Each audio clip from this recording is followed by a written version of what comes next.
안녕하세요. 여유로운 노후 구독자 여러분. 인생에 가장 행복해야 할 순간, 바로 결혼식 첫날 밤이었죠. 순백의 웨딩드레스 아래 제 아내가 숨기고 있던 그 비밀이 제 세상을 송두리째 흔들 줄은 꿈에도 몰랐습니다. 30살의 늦깎이 신랑 김민준. 저는 그날 밤 서울의 여름밤이 후텁지근했지만 마음만은 시원한 행복감으로 가득 차 있었습니다. 드디어 사랑하는 여인과 결혼했으니까요. 제 아내 서혜리는 단아하고 조용한 서울 토박이 아가씨였습니다. 지난 2년간의 연애 기간 동안 저는 혜린처럼 고전적인 아름다움을 간직한 정숙하고 기품 있는 여자를 만난 것이 세상 가장 큰 행운이라 여겼습니다. 절친들에게 우리가 결혼 첫날 밤까지 서로를 지켜주기로 약속했다고 자랑스레 이야기했을 때의 그 뿌듯함은 아직도 생생합니다. 친구들은 저를 보고 조선시대에서 온 고리타분한 녀석이라며 놀려댔죠. 저는 그저 웃어넘겼지만 마음속으로는 그런 혜린에게 깊이 감사했습니다. 저는 결혼의 신성함을 믿었고 가장 소중한 것은 유일한 배우자를 위해 아껴둬야 한다고 생각했으니까요. 제가 손을 잡거나 가볍게 포옹하는 것다. 이상의 스킨십을 시도할 때마다 수줍어하며 조심스러워하던 혜린의 모습은 제가 올바른 사람을 선택했다는 확신을 더욱 굳게 만들어 주었습니다. 그녀는 제 인생의 완벽한 마지막 퍼즐 조각이었습니다. 우리의 결혼식은 수많은 하객들의 축복 속에서 성대하게 열렸습니다. 순백의 웨딩드레스를 입고 행복과 와인 기운에 두 뺨이 발그레해진 혜린을 보니 제 인생에 더 바랄 것이 없다고 느꼈습니다. 피로연이 끝나고 양가 친척들과 친구들에게 인사를 마친 후 저는 쑥스러워하는 혜린을 번쩍 안아들고 우리의 신혼방으로 향했습니다. 방 안은 장미와 향초로 로맨틱하게 꾸며져 있었고 달콤한 향기는 우리의 기대로 가득 차 더욱 짙어지는 듯 했습니다. 저는 혜린을 침대에 조심스럽게 내려놓고 거추장스러운 웨딩드레스의 장식들을 하나씩 풀어주었습니다. 심장이 축제, 북처럼 요동쳤습니다. 첫사랑을 시작하는 소년의 설렘과 마침내 사랑하는 여인을 얻은 남자의 환희가 뒤섞인 감정이었죠. 처음에는 머뭇거리던 우리의 키스는 이내 서로에게 깊이 빠져들며 열정적으로 변해갔습니다. 모든 것이 완벽했습니다. 지난 2년간 제가 꿈꿔왔던 바로 그 모습이었죠. 제 손은 늘 단정한 옷차림 뒤에 감춰져 있던 그녀의 아름다운 몸을 탐험하기 시작했습니다. 하지만 제 손가락이 그녀의 아랫배를 스치는 순간 저는 그대로 멈춰버렸습니다. 희미한 침실 등 불빛 아래 작지 않은 흉터 하나가 선명하게 보였습니다. 아랫배를 가로지르는 길고 곧은 선. 시간이 흘러 많이 옅어지긴 했지만 단순한 상처가 아니었습니다. 분명 수술 자국이었습니다. 그것도 아주 큰 수술 자국. 제 안의 모든 흥분은 순식간에 얼어붙어 사라지고 등줄기를 타고 오싹한 냉기만이 남았습니다. 흉터가 밉거나 흉해서가 아니었습니다. 그 존재 자체가 문제였습니다. 지난 2년 동안 제가 전혀 알지 못했던 비밀. 어떻게 한 여자가 이토록 큰 수술 자국을 가졌는데 그녀를 사랑하고 곧 남편이 될 남자가 눈꼽만큼도 모를 수 있단 말입니까? 저는 그녀에게서 몸을 떼고 상체를 일으켰습니다. 저의 갑작스러운 침묵에 혜린도 놀라 눈을 떴습니다. 그녀는 당황한 눈빛으로 저를 바라보았습니다. 혜린아, 이거 뭐야? 저는 최대한 침착하게 물으려 했지만 제 목소리마저 떨리고 있다는 걸 느낄 수 있었습니다. 혜린은 자신의 배를 내려다보더니 황급히 이불을 끌어당겨 가렸습니다. 그녀는 몹시 당황한 듯 제 시선을 피하며 눈동자를 계속해서 굴렸습니다. 잠시 후 그녀는 마치 미리 준비라도 해둔 듯한 목소리로 작게 속삭였습니다. 아, 오빠, 그거 맹장 수술 자국이야. 대학교 때 한 거라 오래됐어. 맹장 수술. 저는 침묵했지만 머릿속은 폭풍우가 몰아치고 있었습니다. 제가 의사는 아니지만 맹장 수술 자국은 보통 오른쪽 옆구리에 작게 남는다는 것쯤은 상식으로 알고 있었습니다. 하지만 혜린의 흉터는 배를 가로지르고 있었고 제가 영화에서 봤던 제왕절개 수술 자국처럼 아주 길었습니다. 끔찍한 생각이 머리를 스쳤습니다. 애써 떨쳐내려 했지만 그 생각은 끈질기게 제 머릿속을 파고들었습니다. 저는 혜린의 눈을 똑바로 쳐다보며 더 이상 온화함을 유지하지 못한 채 굳은 목소리로 물었습니다. 솔직하게 말해, 정말 맹장 수술 맞아? 제 목소리에 혜린은 화들짝 놀라 몸을 떨었습니다. 그녀는 아래 십술을 꽉 깨물었고 두 어깨는 가늘게 떨리고 있었습니다. 납처럼 무거운 침묵이 몇 초간 이어졌습니다. 마침내 더는 견딜 수 없다는 듯 그녀는 고개를 푹 숙였고 두 눈에서는 눈물이 쉴 새 없이 흘러내리기 시작했습니다. 오빠, 미안해요. 그녀는 흐느꼈습니다. 옛날에 사귀던 사람의 아이를 가졌었어요. 그녀가 뱉어내는 한마디 한마디가 거대한 망치가 되어 제 머리를 내리치는 것 같았습니다. 하지만 아이를 지키지 못했어요. 심한 하열로 응급수술을 받아야 했고 아이는 7개월 만에 세상과 작별했어요. 제 세상이 무너져 내렸습니다. 순수하고 단아하며 스스로를 지킬 줄 알기에 제가 그토록 아꼈던 그녀의 모든 아름다운 이미지가 산산조각 났습니다. 제가 사랑했던 그리고 누구보다 순수할 거라 믿었던 여인이 다른 남자의 아이를 품었고 아이를 낳기 위해 수술대 위에 올랐었다니. 이토록 비극적이고 충격적인 과거를 저는 지난 2년 동안 까맣게 모르고 외부인으로만 맴돌았던 것입니다. 어떤 감정을 느껴야 할지 알 수 없었습니다. 분노, 고통, 연민, 아니면 속았다는 배신감? 저는 침대 위로 쓰러지듯 누워 새하얀 천장을 멍하니 바라보았습니다. 제가 그토록 고대했던 신혼, 첫날 밤은 이제 텅 빈 공허함과 쓰디쓴 배신감만이 남았습니다. 혜리는 방 한구석에서 몸을 웅크린 채 흐느끼고 있었고 그녀의 울음소리는 고요한 방안을 날카롭게 파고들었습니다. 그날 밤 저는 술기운과 고통 속에서 그녀를 안았습니다. 용서해서도 아니었고 욕망 때문도 아니었습니다. 어쩌면 달리 뭘 해야 할지 몰랐기 때문일 겁니다. 그날은 우리의 신혼 첫날 밤이었고 저는 이미 그녀의 남편이었으니까요. 스스로에게 되뇌었습니다. 과거는 과거일 뿐이라고, 너그럽게 품어줘야 한다고.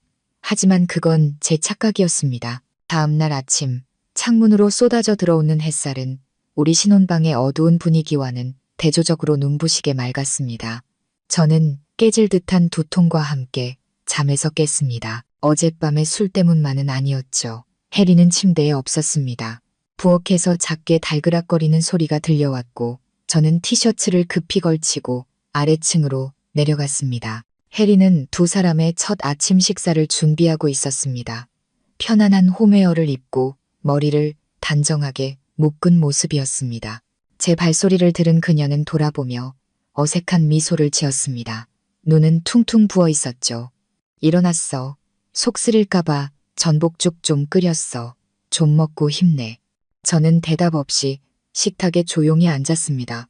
고소한 죽 냄새가 퍼졌습니다. 제가 그토록 꿈꿔왔던 가정의 냄새. 하지만 하룻밤 사이에 그 냄새는 저를 숨막히게 만들었습니다. 혜리는 죽을 그릇에 담아 제 앞에 놓았습니다. 그녀의 눈빛은 마치 잘못을 저지르고 심판을 기다리는 아이처럼 기대와 두려움으로 가득 차 있었습니다. 얼른 먹어. 따뜻할 때. 저는 숟가락을 들어 죽을 휘저었습니다. 마음이 복잡했습니다.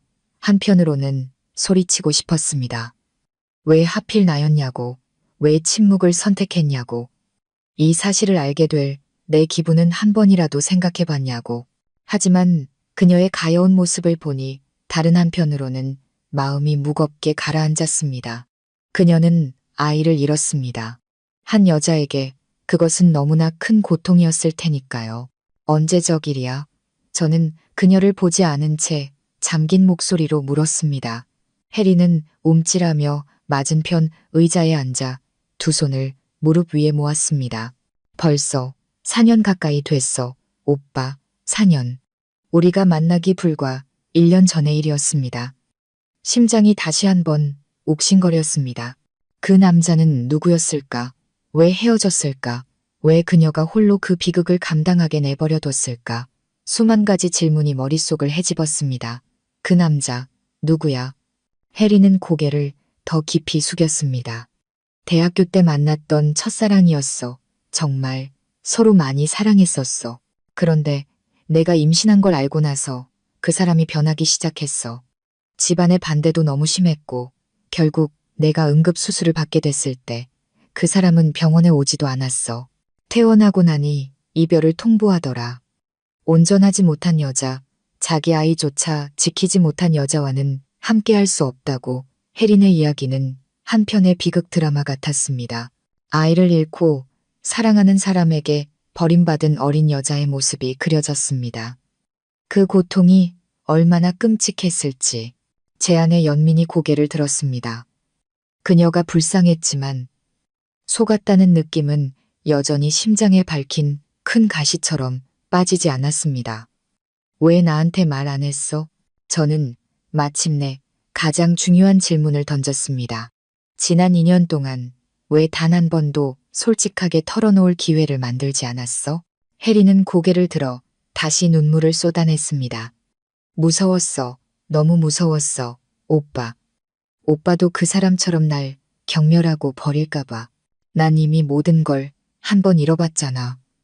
다시 그런 위험을 감수할 용기가 없었어. 말하려고 할 때마다 입이 떨어지지 않았어. 그저 오빠랑 평범하게 조용히 새 출발하고 싶었을 뿐이야. 미안해, 민준아. 정말 미안해. 그녀의 울음소리에 제 마음도 약해졌습니다. 그래, 너그러워지자. 누구나 과거는 있고 실수는 하는 법이다. 이미 지나간 일이고 그녀 역시 너무나 큰 대가를 치렀다. 그녀는 나와 만나는 동안 나를 배신하지 않았다. 그저 두려움에 떨던 약한 여자였을 뿐이다. 저는 자리에서 일어나 그녀 곁으로 다가가 어깨에 손을 가만히 얹었습니다. 그만 울고 아침 먹자. 그것이 저의 첫 번째 용서의 말이었습니다. 마음속은 여전히 폭풍우가 몰아치고 있었지만 저는 제 사랑이 그녀의 과거까지도 감싸 안을 만큼 충분히 크다고 이겨낼 수 있다고 스스로를 설득하려 애썼습니다. 우리는 신혼생활을 시작했습니다. 해리는 더할 나위 없이 좋은 아내였습니다. 저를 세심하게 챙겼고 집은 언제나 깨끗했으며 식사는 늘 따뜻했습니다. 그녀는 자신이 가진 모든 것으로 제게 보답하려 애썼습니다. 하지만 제 마음속 가시는 여전히 그 자리에 있었습니다. 사라지지 않고 조용히 제 영혼을 갉아먹었습니다. 저는 예전에는 전혀 신경 쓰지 않았던 것들을 의식하기 시작했습니다. 우리가 그녀의 동창회나 친구들 모임에 갈 때마다 저는 저기 웃고 떠드는 사람들 중에 혜린의 비밀을 아는 사람이 있을까? 그들이 나를 동정의 눈빛으로 보고 있지는 않을까? 속으로는 저 바보 같은 놈이라고 생각하고 있지는 않을까 하는 의심에 사로잡혔습니다. 그런 생각들은 독사처럼 제 마음을 서서히 중독시켰습니다. 저는 의심이 많아지고 신경질적으로 변해갔습니다. 혜린이 혼자 생각에 잠겨 있거나 누군가 아이 이야기를 할 때 잠시 표정이 굳으면 저도 모르게 혹시 옛사랑을 떠올리는 건가? 아니면 잃어버린 아이 때문에 괴로워하는 건가? 하고 생각하게 되었습니다. 그녀를 향한 사랑은 여전했지만 그 안에는 의심과 제가 인정하고 싶지 않은 약간의 경멸까지 뒤섞여 있었습니다. 저는 예전처럼 그녀와 가까이 하고 싶지 않았습니다. 우리의 포옹은 어색해졌고 키스는 몸이 건조해졌습니다. 그녀의 배에 있는 흉터는 불완전함과 제가 속하지 않은 과거를 끊임없이 상기시키는 표식 같았습니다. 순수함과 믿음 위에 세워졌던 우리의 결혼은 이제 기초에 큰 균열이 생긴 아름다운 집과 같았습니다. 그리고 그 균열은 날이 갈수록 점점 더 넓어져만 갔습니다. 우리의 신혼생활은 그렇게 거짓된 평온함 속에서 흘러갔습니다. 낮에는 남들 눈에 행복한 부부였습니다. 저는 출근하고 혜리는 집에서 살림을 도맡았습니다. 저녁에는 함께 밥을 먹고 TV를 봤습니다. 하지만 우리 사이에 보이지 않는 거리는 점점 더 멀어졌습니다. 대화는 일상적인 이야기들만 맴돌 뿐 더 이상 속 깊은 이야기도 연애 시절처럼 까르르 터져 나오는 웃음소리도 없었습니다. 혜린도 저의 변화를 눈치챘습니다. 그녀는 더욱 노력했습니다. 제가 좋아하는 음식을 배우고 새 셔츠를 사주고 제가 일하고 있을 때 뒤에서 조용히 안아주기도 했습니다. 하지만 그녀의 모든 노력은 허사였습니다. 저의 냉담함은 마치 얼음벽과도 같았죠. 그녀가 녹이려 애쓸수록 그 벽은 더욱 차가워질 뿐이었습니다. 어느 주말 저녁 어머니께서 들뜬 목소리로 전화를 하셨습니다. 너희 주말에 밥 먹으러 안 올 거니? 우리 세아가 좋아하는 반찬들 좀 해놨는데. 그나저나 너희 결혼한 지도 벌써 반년이 다 되어 가는데 좋은 소식은 아직 없니? 어머니의 질문은 골마가던 제 상처를 바늘로 찌르는 것 같았습니다. 저는 곁에 앉아 TV를 보는 척하던 혜린을 힐끗 쳐다봤습니다. 그녀가 다 들었다는 것을 알 수 있었습니다. 그녀의 얼굴에 슬픈 기색이 스쳤고 무의식적으로 손을 배 위에 올렸습니다. 아직 계획 중이에요, 엄마. 요즘 일이 너무 바빠서요. 저는 적당한 핑계를 대며 넘어갔습니다. 전화를 끊자 방 안의 공기는 숨막힐 듯 무거워졌습니다.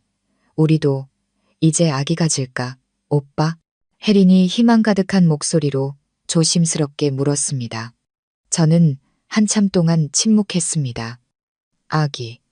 한때는 생각만 해도 행복했던 단어, 아이들의 웃음소리로 가득 찬 집을 꿈꿨었습니다. 하지만 지금 혜린이 그 말을 꺼내자 마음속에서 불쾌한 감정이 솟아올랐습니다. 그녀가 다시 임신할 수 있을까? 그 흉터가 영향은 없을까? 그리고 만약 아이가 생긴다면 내가 그 아이를 온전히 사랑할 수 있을까? 아니면 내 아이가 아닌 과거에 존재했던 그 아이의 그림자에 평생 시달리게 될까? 아직은 아니야. 저는 차갑게 대답했습니다. 나 아직 준비가 안 됐어. 잔인한 대답이라는 걸 알았지만 달리 말할 수가 없었습니다. 혜린의 눈에 빛이 사라지는 것을 보았습니다. 그녀는 더 이상 아무 말도 하지 않고 조용히 일어나 침실로 들어갔습니다. 그날 밤 그녀는 저에게 등을 돌리고 누웠습니다. 어둠 속에서 그녀의 작은 한숨 소리가 들려왔습니다. 제 안의 죄책감은 날마다 커져만 갔습니다. 혜린에게도 화가 났지만 그런 제 자신에게도 화가 났습니다. 왜 나는 이렇게 속 좁고 이기적인 사람이 되었을까? 왜 내가 사랑하는 여자의 과거를 진심으로 품어주지 못하는 걸까? 부정적인 생각에서 벗어나기 위해 저는 일에 미친 듯이 매달렸습니다. 야근을 자청하고 지방 출장을 마다하지 않았습니다. 바쁜 일상으로 제 가정의 냉혹한 현실을 잊고 싶었습니다. 부산으로 출장을 갔을 때 우연히 대학 동기인 성호를 만났습니다. 성호는 성공한 사업가가 되어 있었고 여전히 활발하고 사교적이었습니다. 그날 저녁 성호는 저를 술자리로 이끌었습니다. 술이 몇 잔 들어가자 성호는 갑자기 제 어깨를 툭 치며 웃었습니다. 야, 민준아, 너 결혼했다며? 혹시 내 아내가 옛날 우리 학교 문과대 퀸카 서혜린 아니냐? 저는 조금 놀랐습니다. 맞아. 어떻게 알았어? 이야, 그 시절 퀸카를 누가 모르냐. 그 당시에 걔한테 목매던 놈들이 한둘이 아니었지. 경영학과 강태식이 그놈도 포함해서 말이야. 강태식이라는 이름에 저는 순간 굳었습니다. 아, 들어본 것 같기도 하고 나보다 한 학번 위였나? 성우는 혀를 찼습니다. 그 자식 집안 좋고 잘생긴 데다 말발은 또 얼마나 좋은지 여자들이 줄을 섰지. 그때 네 아내 혜린이랑 아주 죽고 못 살았잖아. 다들 결혼할 줄 알았다니까. 둘이 동거까지 했었잖아. 한동안 학교가 걔네 연애 이야기로 시끄러웠지. 심장이 멎는 것 같았습니다. 동거. 혜린은 제게 단 한 번도 이 이야기를 한 적이 없었습니다. 그저 첫사랑이었다고만 했죠. 성우는 제 표정 변화를 눈치채지 못하고 계속 말을 이어갔습니다. 근데 그 강태식이라는 놈도 참 나쁜 놈이야. 듣자 하니 혜린 씨가 임신하니까 집에서 반대한다고 바로 꽁무니 뺐다더라. 그 뒤로는 어떻게 됐는지 모르겠어. 혜린 씨도 한동안 학교에 안 보였거든. 아마 고향 내려가서 해결했겠지. 그 충격으로 한동안 우울증도 심했다던데. 진짜 미인박복이라더니. 그래도 지금 네가 데려갔으니 다행이다. 너 참 복 받았다, 민준아. 성호의 말 한마디 한마디가 비수처럼 제 가슴에 밝혔습니다. 혜린이 들려준 이야기보다 훨씬 더 복잡한 과거가 있었습니다. 단순한 연애가 아니라 동거, 임신, 그리고 온 학교가 다 아는 스캔들. 그녀가 그토록 숨기려 했던 과거에는 아픔뿐만 아니라 세상 사람들이 손가락질할 만한 이야기까지 포함되어 있었던 것입니다. 배신당하고 바보가 된 기분이 그 어느 때보다 강하게 밀려왔습니다. 저는 맥주잔을 단숨에 비웠습니다. 씁쓸한 맛이 목구멍을 타고 번졌습니다. 그날 밤 저는 호텔로 돌아가지 않고 해변을 정처 없이 헤맸습니다. 철썩이며 밀려오는 파도 소리가 지금 제 심정처럼 처량하게 들렸습니다. 저는 믿으려 했고 용서하려 했습니다. 하지만 이제 깨달았습니다. 혜린의 침묵은 단순히 두려움 때문만이 아니었습니다. 그것은 계산된 은폐였습니다. 그녀는 제게 들려줄 이야기의 조각들을 신중하게 골랐던 것입니다. 더 가여워 보이고 더 쉽게 용서받을 수 있도록 각색된 버전의 진실을. 제 자신이 우스워졌습니다. 늘 이성적이고 깊이 있다고 자부했던 김민준이 반쪽짜리 비련의 이야기에 놀아나고 있었다니. 그녀의 과거 속 그 남자, 강태식이라는 자의 모습이 머릿속에 선명하게 떠올랐습니다. 그는 어떤 인간일까? 지금은 어디서 뭘 하고 있을까? 어떻게 혜린에게 그런 큰 상처를 남기고는 아무 일 없었다는 듯이 사라질 수 있었을까? 제 분노는 더 이상 혜린만을 향하지 않았습니다. 이 모든 비극의 시작이었던 그놈을 향하기 시작했습니다. 그리고 제 머릿속에 미친 생각이 하나 싹트기 시작했습니다. 그놈을 찾아내야겠다고. 그녀는 서울의 첫 추위가 찾아온 어느 가을 오후에 떠났습니다. 쌀쌀한 초가을 바람도 그때 그녀의 눈빛만큼 차갑지는 않았습니다. 원망도 눈물도 없이 그저 깊은 피로와 공허함만이 가득했습니다. 그녀의 서명이 적힌 이혼 서류가 집 열쇠 꾸러미와 함께 식탁 위에 놓여 있었습니다. 오빠가 용서하려고 애쓴 거 알아.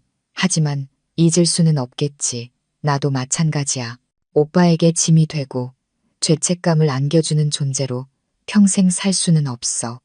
오빠를 자유롭게 해주는 게 나 자신을 자유롭게 해주는 길이라고 생각해. 그것이 그녀가 제게 남긴 마지막 말이었습니다. 문이 쿵 하고 닫히면서 2년의 연애와 1년 가까운 결혼 생활이 끝났습니다. 저는 그 자리에 오랫동안 못 박힌 듯 서서 남편 서명란이 비어있는 이혼 서류를 멍하니 바라보았습니다. 저는 그녀를 잃었습니다. 흉터 때문도 그녀의 과거 때문도 아니었습니다. 바로 저의 편협함과 이기심 그리고 미성숙함 때문이었습니다.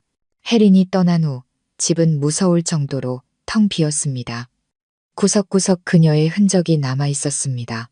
부엌에 걸린 앞치마, 그녀가 매일 정성껏 가꾸던 베란다의 화초들은 시들기 시작했고 화장대에는 그녀가 쓰던 향수병이 그대로 놓여 있었습니다. 은은한 향기는 보이지 않는 끈처럼 저를 붙잡는 듯 했습니다. 저는 술에 빠져 살았습니다. 술 기운으로 죄책감과 저를 갉아먹는 외로움을 잊고 싶었습니다. 이 소식을 들으신 어머니께서 한달음에 달려오셨습니다. 제 꼴을 보신 어머니는 꼬짓는 대신 묵묵히 어질러진 집을 치우고 뜨거운 콩나물국을 끓여주셨습니다. 제가 좀 정신을 차리자 어머니는 조용히 입을 여셨습니다. 혜린이 일 다 들었다. 그 애가 나한테 전화했었어. 미안하다고, 너 좀 잘 부탁한다고. 저는 멍해졌습니다. 혜린이가 엄마한테 뭐라고 했는데요? 전부 다. 과거 일, 흉터 이야기, 그리고 네가 그 애를 얼마나 힘들게 했는지까지. 어머니는 한숨을 쉬셨습니다. 민준아, 네가 정이 많고 순수한 걸 중시하는 아이인 건 안다. 하지만 너는 한 번이라도 생각해봤니? 혜린이 같은 아이가 왜 그런 일을 겪어야만 했는지. 잘못이 전적으로 그 아이에게만 있는 게 아니야. 그 애는 피해자인데 넌 그 애의 상처를 가지고 그 애를 벌주고 있었던 거야. 네가 너무 잔인했다고 생각하지 않니? 어머니의 말씀은 제 뺨을 후려치는 차가운 물벼락 같았습니다. 저는 처음으로 모든 것을 다른 시각에서 바라보게 되었습니다. 저는 늘 혜린을 거짓말과 순수하지 못한 과거라는 필터를 통해 바라보았습니다. 단 한 번도 그녀의 입장이 되어 그녀가 겪었을 고통과 두려움, 그리고 절망을 느껴보려 하지 않았습니다. 저는 제게 그녀를 심판할 권리가 있다고 착각했고, 정작 저 자신도 결점투성이 인간이라는 사실은 잊고 있었습니다. 그 충격 이후 저는 변하기로 결심했습니다. 이혼 서류에 서명하지 않았습니다. 집을 깨끗이 치우고 빈 술병들을 모두 버렸습니다. 그리고 강태식이라는 남자에 대해 알아보기 시작했습니다. 이 모든 일의 원흉이 어떤 인간인지 알아야 했습니다. 그 무렵 혜리는 새로운 삶을 시작하고 있었습니다. 한때 보금자리였던 집을 떠나 우리가 살던 곳에서 멀리 떨어진 동네에 작은 원룸을 얻었습니다. 그녀는 과거의 상처뿐만 아니라 제가 안겨준 상처까지 치유할 시간이 필요했습니다. 서울에서 그녀의 유일한 단짝 친구는 개성있고 강한 성격의 지연이었습니다. 바로 지연이 가장 힘든 시기에 혜린의 곁을 지켜주었습니다. 서혜린, 너 진짜 바보다. 지연은 혜린의 짐 정리를 도우며 잔소리를 했습니다. 왜 그렇게 사서 고생을 해? 진작에 처음부터 다 말했어야지. 그리고 내 전 남편, 그 인간도 참 웃긴다. 무슨 남자가 그렇게 속이 좁아? 호랑이 담배 피우던 시절 얘기를 아직도 붙들고 늘어지게. 혜리는 그저 쓸쓸하게 웃었습니다. 내 잘못이야, 지연아. 내가 진실을 마주할 용기가 없었어. 그저 내가 잘 살면 과거는 저절로 잊힐 거라고 생각했어. 내가 틀렸던 거지. 됐어. 이제 그 인간 얘기는 꺼내지도 마. 그래서 이제 어쩔 셈이야. 계속 이렇게 집에만 있을 거야. 혜리는 노랗게 물든 나무잎이 보이는 창밖을 바라보았습니다. 일자리 알아봐야지. 언제까지나 기댈 수는 없잖아. 내 힘으로 일어서야 해. 말 그대로였습니다. 우수한 성적으로 대학을 졸업하고 결혼 전 몇 년간의 실무 경험이 있던 혜리는 출판사의 편집자로 취직하는데 그리 어렵지 않았습니다. 새로운 일과 환경은 그녀가 자신감을 되찾는데 도움을 주었습니다. 그녀는 더 이상 부엌에만 갇혀 한 남자를 위해 사는 여자가 아니었습니다. 그녀는 독립적인 커리어를 가진 자신만의 삶을 사는 서혜린이었습니다. 자신을 가꾸는데도 더 많은 시간을 쏟았습니다. 요가를 배우고 책을 읽고 주말에는 가끔 지연과 함께 카페에 가거나 영화를 봤습니다. 그녀의 입가에 미소가 돌아왔습니다. 예전처럼 불안하고 어색한 미소가 아닌 밝고 자유로운 미소였습니다. 저를 떠난 것이 그녀에게는 좋은 약이 된 듯 했습니다. 하지만 마음 깊은 곳의 상처는 여전히 남아 있었습니다. 가끔 고요한 밤이 찾아오면 그녀는 저를, 그리고 우리가 행복했던 시간들을 떠올렸습니다. 그녀는 여전히 저를 사랑했습니다. 하지만 그녀는 알았습니다. 제가 그녀의 과거와 흉터까지 있는 그대로의 그녀를 받아들이지 못하는 한 다시 만나는 것은 두 사람 모두에게 더 큰 고통만을 안겨줄 뿐이라는 것을. 혜린의 새로운 삶은 점차 안정을 찾아가고 있었습니다. 하지만 그녀는 진짜 폭풍이 아직 시작되지 않았다는 것을 몰랐습니다. 그녀가 그토록 묻어버리고 싶었던 과거가 곧 돌아올 것이었고, 이번에는 훨씬 더 끔찍한 얼굴을 하고 있었습니다. 어느 날 사무실에서 일하던 그녀는 낯선 번호로부터 문자를 받았습니다. 오랜만이다. 잘 지내지, 혜린아. 그리고 함께 첨부된 낡은 사진 한 장. 그 사진 속에는 혜린과 태식이 환하게 웃고 있었습니다. 두 사람이 동거를 시작하던 바로 그날 찍은 사진이었습니다. 혜린의 심장이 멎는 듯했습니다. 그녀의 인생에서 사라졌다고 믿었던 자가 다시 돌아온 것입니다. 그날 오후 내내 혜린은 넋이 나간 사람처럼 일했습니다. 그 문자와 사진은 과거에서 온 유령처럼 나타나 그녀의 숨통을 조여왔습니다. 강태식, 그녀가 기억의 가장 깊은 곳에 묻어버리려 했던 이름.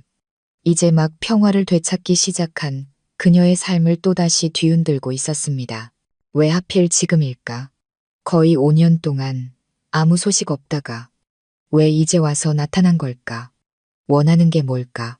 수많은 질문이 머릿속에서 뒤엉켜 눈앞의 원고에 도무지 집중할 수가 없었습니다.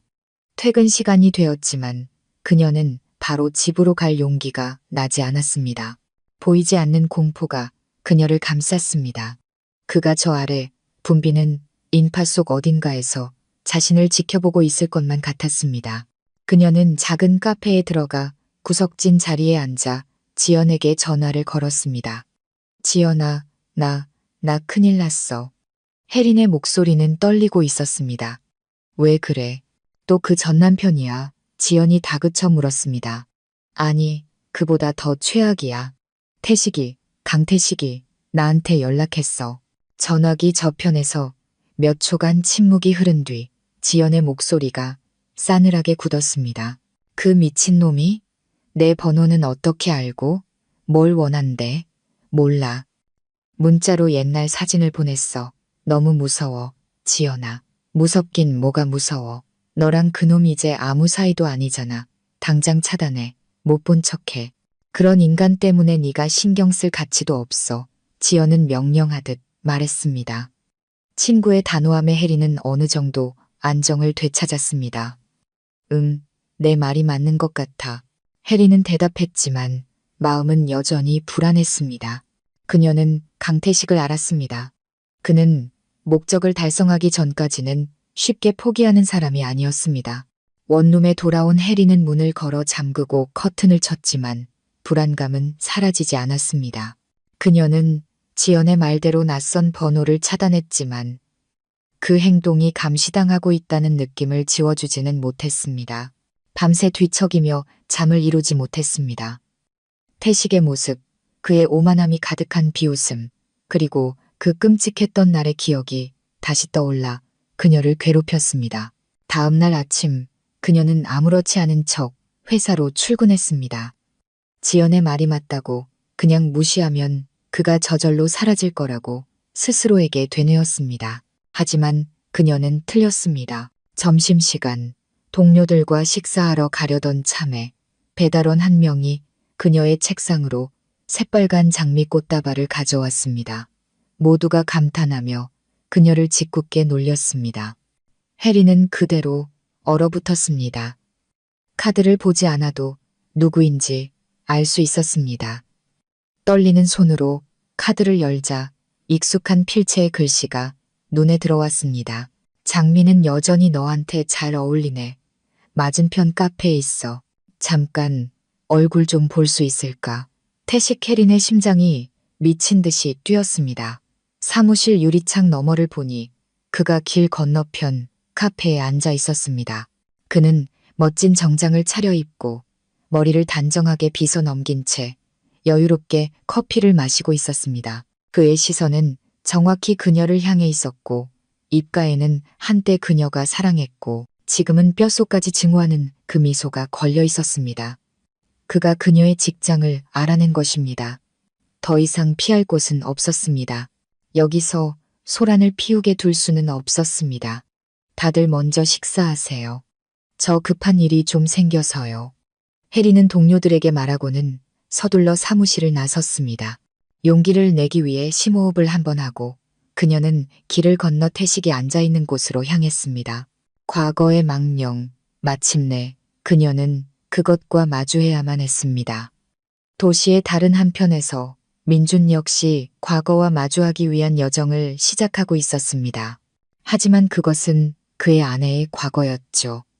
어머니와의 대화 후 그는 마치 잠에서 깨어난 것 같았습니다. 죄책감과 후회는 단호한 결심으로 바뀌었습니다. 이야기의 전말을 알아야만 했습니다. 강태식이라는 자가 도대체 누구이며 무슨 짓을 저질렀는지.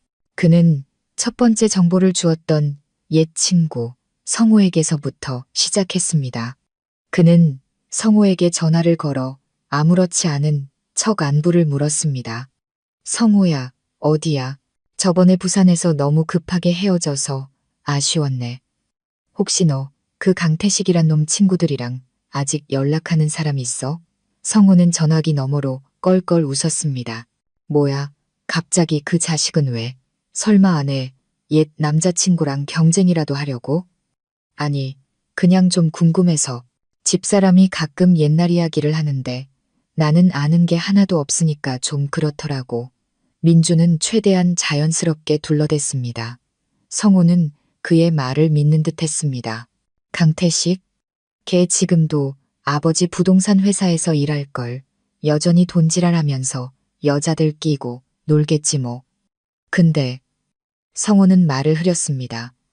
요즘 소문 들어보니까 사업 말아먹고 빚더미에 앉았다던데 도박에도 손댔다는 말도 있고 아버지가 몇 번이나 뒤처리해줬다고 하더라. 겉만 번지르르 하지 속은 다 썩었을걸. 이 정보는 민준에게 뜻밖이었습니다. 빚에 쪼들리는 망나니 도박꾼, 자신의 아이를 임신한 여자를 냉혹하게 버린 놈의 이미지와 완벽하게 들어맞았습니다. 민준의 안에서 다시 분노가 치밀어 올랐습니다. 혹시 걔 SNS 계정 같은 거 있어? 좀 알려줘. 성호는 강태식의 페이스북 링크를 보내주었습니다. 민준은 링크를 클릭했습니다. 화려한 개인 페이지가 나타났습니다. 온통 비싼 차, 호화로운 파티, 사치스러운 여행 사진들 뿐이었습니다. 사진 속 태식은 여전히 멋있었고 심지어 민준의 상상보다 더 성숙하고 성공한 사업가처럼 보였습니다. 그는 속에 썩은 부분을 감추기 위해 완벽한 껍데기를 만들어내고 있었습니다. 민주는 과시용 사진과 글들을 훑어보았습니다. 그는 태식이 나이든 남자와 함께 찍은 사진 앞에서 멈췄습니다. 아마 그의 아버지일 겁니다. 두 사람은 큰 건설 현장 앞에 서 있었고 사진 아래에는 부자의 필생에 역작이라고 적혀 있었습니다. 민주는 회사 이름과 프로젝트 주소를 기억했습니다. 그의 머릿속에 계획이 세워지기 시작했습니다. 그는 더 이상 앉아서 추측만 할 수 없었습니다. 더 많은 정보, 내부자만이 알 수 있는 정보가 필요했습니다. 그는 태식의 가족이 극심하게 반대했다는 혜린의 말을 떠올렸습니다. 아마 거기서부터 시작해야 할 겁니다. 그들이 왜 반대했는지, 그리고 과거 혜린의 비극에 어떤 역할을 했는지 알아야 했습니다. 그날 오후 민주는 태식 부자의 회사 주소로 차를 몰았습니다. 도심 한가운데에 위치한 위풍당당한 오피스 빌딩이었습니다. 그는 안으로 들어가지 않고 맞은편 카페에 차를 세운 채 관찰했습니다. 강태식 같은 인간을, 낳은 남자를 직접 보고 싶었습니다. 오후 5시쯤 빌딩에서 사람들이 쏟아져 나오기 시작했습니다. 민주는 태식을 즉시 알아봤습니다. 그는 몇 사람과 함께 자신감 넘치는 모습으로 웃으며 걸어 나왔습니다. 하지만 민주는 다른 사람들이 떠나자 태식의 얼굴에서 미소가 사라지고 그 자리에 짜증 섞인 피로감이 드리워지는 것을 포착했습니다. 그는 휴대폰을 꺼내 무언가를 누르더니 잠시 후 다른 고급차가 와서 그를 태우고 떠났습니다. 민주는 태식을 따라가지 않았습니다. 오늘의 목표는 다른 사람이었으니까요. 그는 끈기 있게 기다렸습니다. 약 30분 후 위험 있는 모습의 나이든 남자가 정문으로 나왔습니다. 나이가 들었음에도 불구하고 그는 여전히 풍채가 좋았습니다. 민주는 사진 속 인물임을 알아챘습니다. 그룹 회장인 강기태였습니다. 그는 다른 차에 올라타 떠났습니다. 민주는 시동을 걸고 조용히 강 회장의 차를 뒤따랐습니다. 자신이 왜 이러는지 알 수 없었지만 진실의 끝을 봐야 한다는 강한 충동을 느꼈습니다. 그의 차는 민준의 예상처럼 고급 빌라촌으로 향하지 않고 작은 골목으로 들어가 다소 낡아 보이는 오래된 집 앞에 멈췄습니다. 강 회장은 차에서 내려 안으로 들어갔습니다. 민주는 골목 입구에 차를 세웠습니다. 의문이 가득했습니다. 대기업 회장이 왜 이런 곳에? 호기심에 그는 차에서 내려 그 집 근처로 걸어가 보기로 했습니다. 나무 대문이 완전히 닫히지 않고 살짝 열려 있었습니다. 안에서 말소리가 들려왔습니다. 강 회장의 목소리와 한 여자의 목소리였습니다. 무슨 말을 하는지는 명확히 들리지 않았지만 대화 속의 긴장감은 느낄 수 있었습니다. 그리고 그때 그를 온몸이 전기에 감전된 듯 얼어붙게 만든 여자의 한마디가 들려왔습니다. 여긴 아직 무슨 일로 오셨소? 당신 아들하고 내 외손주일 아직도 부족하단 말이오. 외손주. 민주는 그 자리에 못 박힌 듯 서 있었습니다. 설마 이 여인이 혜린과 관련이 있는 걸까? 혜린은 숨을 깊게 들이쉬고 카페 문을 밀고 들어갔습니다. 짙은 커피 향도 그녀의 마음을 편안하게 해주지 못했습니다. 오히려 답답한 가슴을 더욱 옥죄는 듯 했습니다. 그녀는 태식의 테이블로 곧장 걸어가 인사도 없이 의자를 끌어당겨 앉았습니다. 원하는 게 뭐예요? 혜리는 얼음장처럼 차가운 목소리로 단도직입적으로 물었습니다. 태식은 커피를 한 모금 마시고 여유롭게 찻잔을 내려놓은 뒤 그녀를 올려다보았습니다. 그의 시선은 그녀의 머리부터 발끝까지 훑었습니다. 노골적이고 평가하는 듯한 시선이었습니다. 여전히 예쁘네, 혜리나. 아니, 예전보다 더 성숙해졌는데. 그는 미소를 지었습니다. 그 가식적인 미소에 혜리는 헛구역질이 났습니다. 일단 앉지 그래. 왜 그렇게 긴장하고 있어? 그냥 음료나 한 잔 사주려고 했던 건데. 시간 없어요. 혜리는 테이블 밑에서 두 손을 꽉 쥐었습니다. 본론만 말해요. 태식은 안타깝다는 듯 한숨을 쉬었습니다. 넌 항상 그랬어. 성급하고 의심 많고. 그냥 오랜만에 얼굴도 보고 어떻게 사는지 궁금해서 그런 거야. 듣자 하니 결혼했다며? 혜리는 침묵했습니다. 그가 알고 있었습니다. 그는 그녀에 대해 조사를 했던 것입니다. 내 남편, 김민준이라고 했던가? 잘 나가는 무역회사 영업팀 차장이라며 능력 있고 괜찮은 사람 같던데. 태식은 담담한 목소리로 말을 이어갔지만 한 글자 한 글자가 비수처럼 혜린의 가슴을 후벼 팠습니다. 날 떠나고 나서 아주 잘 사는 것 같네. 나도 기쁘다. 야, 내 인생은 당신과 상관없어요. 왜 상관이 없어? 태식은 몸을 앞으로 기울이며 목소리를 낮췄습니다. 우리 사이엔 공유하는 과거가 있잖아. 혜린아, 아주 아름답고 또 아주 고통스러운 과거. 나 그때 일 정말 많이 후회했어. 만약 그때 내가 좀 더 용기가 있었더라면, 집안 말만 듣지 않았더라면 그는 후회하는 남자의 연기를 시작했습니다. 하지만 혜리는 더 이상 과거의 순진한 소녀가 아니었습니다. 그녀는 그의 눈을 똑바로 쳐다보았습니다. 그 속에는 계산과 교활함만이 가득했습니다. 더 이상 연기할 필요 없어요. 나를 다시 찾아온 건 분명 옛정을 추억하기 위해서가 아닐 테니까. 태식의 얼굴에서 미소가 싹 가셨습니다. 그는 의자의 등을 기대며 차가운 표정으로 바뀌었습니다. 많이 똑똑해졌네. 좋아. 그럼 단도직입적으로 말하지. 우리 회사 사정이 좀 어려워져서 급하게 큰돈이 필요하게 됐어. 마침내 그의 본색이 드러났습니다. 혜리는 씁쓸함과 경멸이 가득 담긴 실소를 터뜨렸습니다. 내가 당신에게 빌려줄 돈이 있다고 생각해요? 난 그냥 평범한 회사원일 뿐이에요. 넌 없지만 내 남편은 있잖아. 태식은 칼날처럼 날카로운 눈빛으로 말했습니다. 아니면 내 남편한테 말 한마디만 잘해줘도 되고 그 사람 회사, 무역회사라며. 우리 회사 물건 몇 개 통관시키는 거 도와줄 수 있잖아. 별거 아니잖아. 안 그래? 이것이 그의 진짜 목적이었던 것입니다. 그는 그녀를 그리고 민준까지 이용하려 했습니다. 분노에 혜린의 몸이 떨렸습니다. 미쳤어요? 내가 왜 당신을 도와야 하죠? 당신이 나한테 어떻게 했는지 잊었어요? 안 잊었어. 태식은 어깨를 으쓱하며 무서울 정도로 태연한 표정을 지었습니다. 네, 남편이 꽤 보수적이고 명예를 중시하는 사람이라는 것도 안 잊었고, 만약 그 사람이 자기 아내가, 그토록 사랑하는 아내가 그런 화려한 과거를 가졌다는 걸 알면 어떻게 반응할까? 대학 시절부터 남자랑 동거하고 임신했다가 애까지 잃고, 내 생각에 그 사람이 이 모든 걸 알고 있을까? 태식의 노골적인 협박에 해리는 할 말을 잃었습니다. 그는 그녀를 위협하고 있었습니다. 그녀의 고통스러운 과거를 무기로 삼아서 당신은 정말 쓰레기야. 해리는 이를 갈았습니다. 뭐라고 불러도 상관없어. 태식은 자리에서 일어나 넥타이를 고쳐 맸습니다. 잘 생각해봐. 해리나, 나를 조금 도와주든가 아니면 너와 내 시댁의 평화로운 일상이 송두리째 뒤흔들리든가. 나 시간 별로 없어. 그는 몸을 숙여 그녀의 귓가에 속삭였습니다. 네가 뭘 해야 할지 알 만큼 똑똑하다고 믿어. 그럼 또 보자고.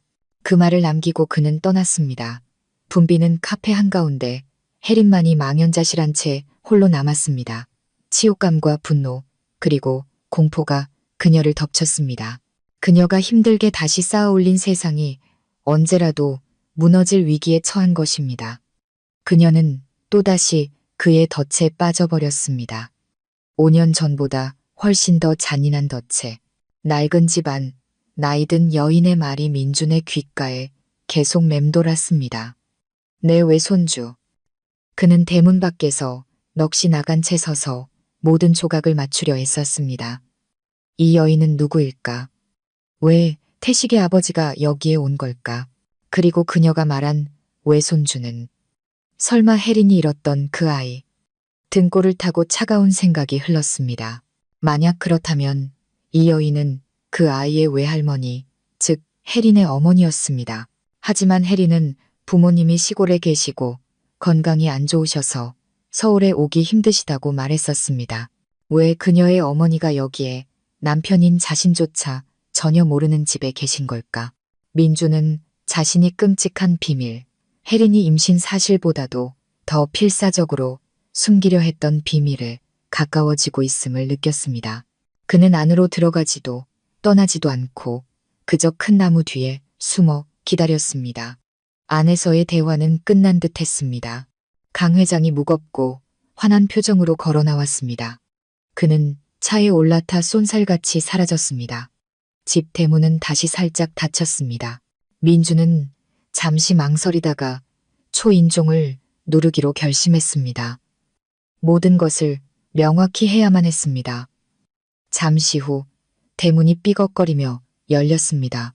머리가 희끗희끗하고 인자한 얼굴이지만 고생의 흔적이 깊게 팬 나이든 여인이 경계심 가득한 눈빛으로 그를 쳐다보았습니다.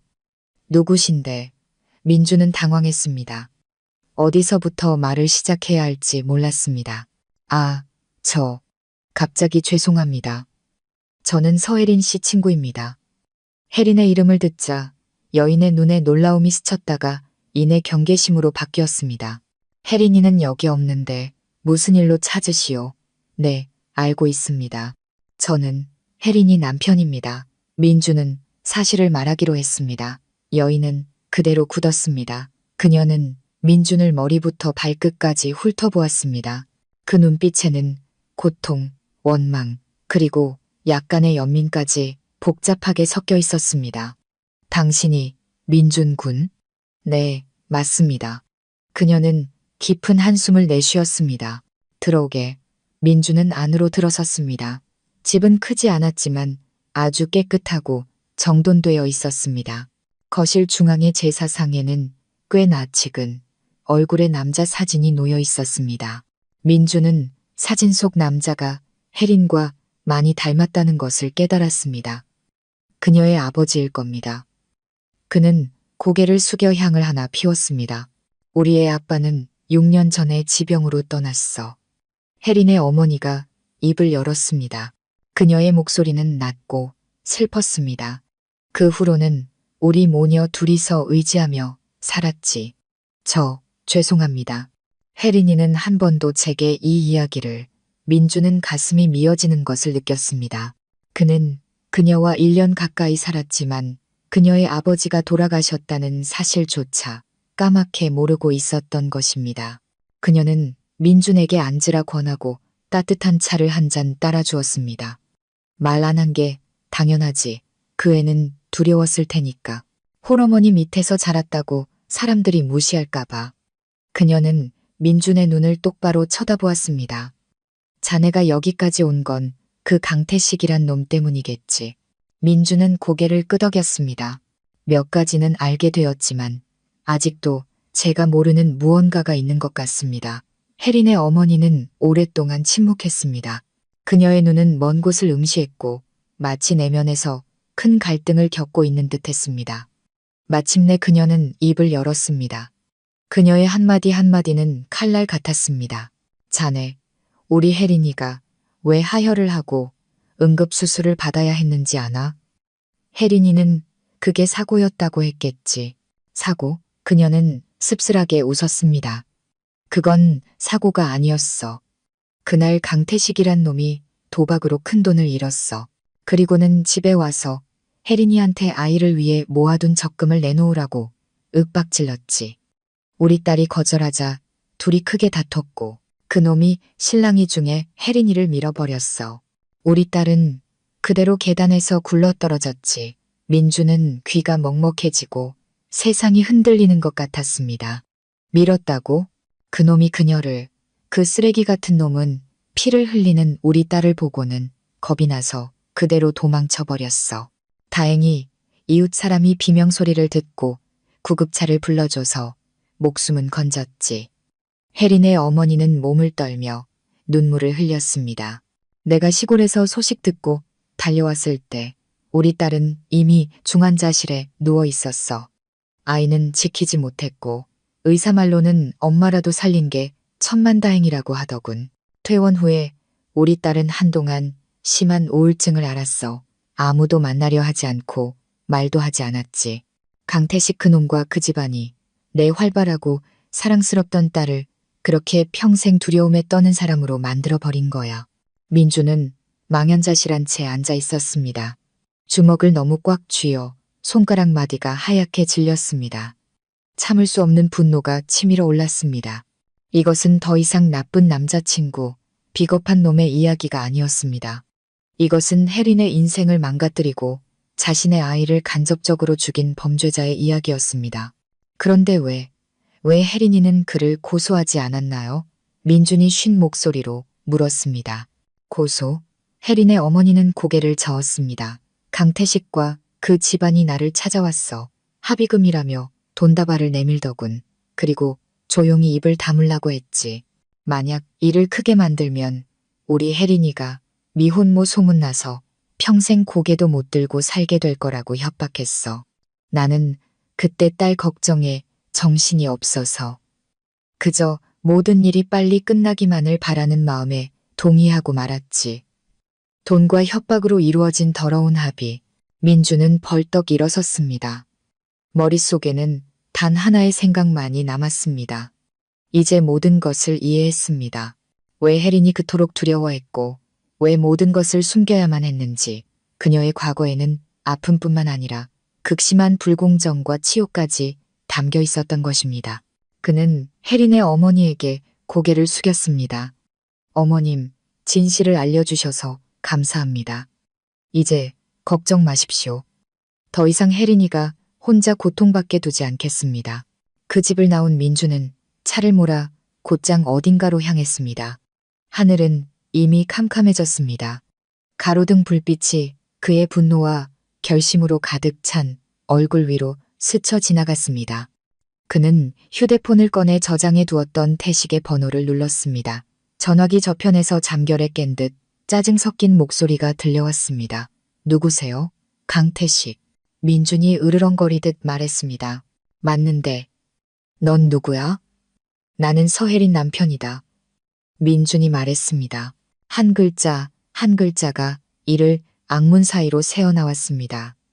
지금 당장 만나자. 서울 외곽의 작은 바, 아는 술과 담배 연기로 자욱했습니다. 민주는 구석진 테이블에 앉아 생수 한 병을 시켰습니다.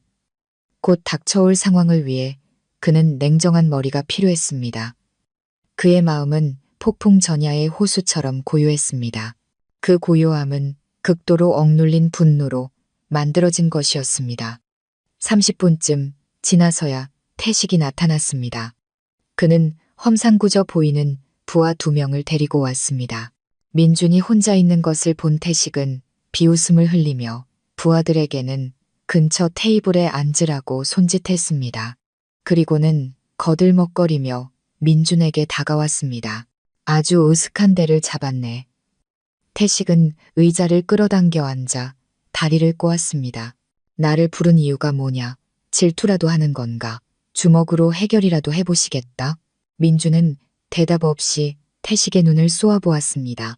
그의 눈빛은 감정 하나 없이 차가워서 태식을 오히려 약간 불안하게 만들었습니다. 왜, 벙어리라도 됐나?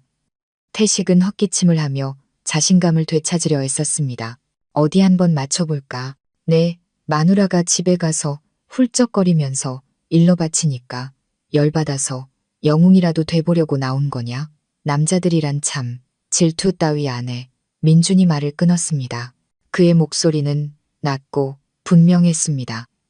내 놈들 이야기는 관심도 없어. 내가 온 건 다른 이야기 때문이야. 민준은 몸을 앞으로 살짝 기울이며 두 사람만 들릴 정도로 목소리를 낮췄습니다. 7개월 된 태아, 계단에서의 추락, 그리고 침묵의 대가로 오고 간 합의금에 대해 이야기하고 싶어서 태식의 얼굴에서 미소가 굳었습니다.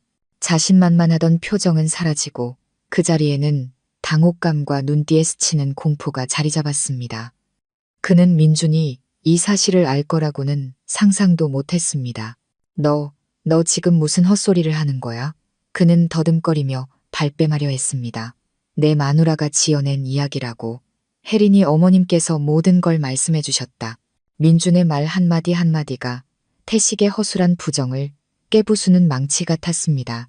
네가 도박에서 돈을 잃은 것, 혜린이를 밀어버린 것, 그리고 비겁한 놈처럼 도망친 것까지 전부.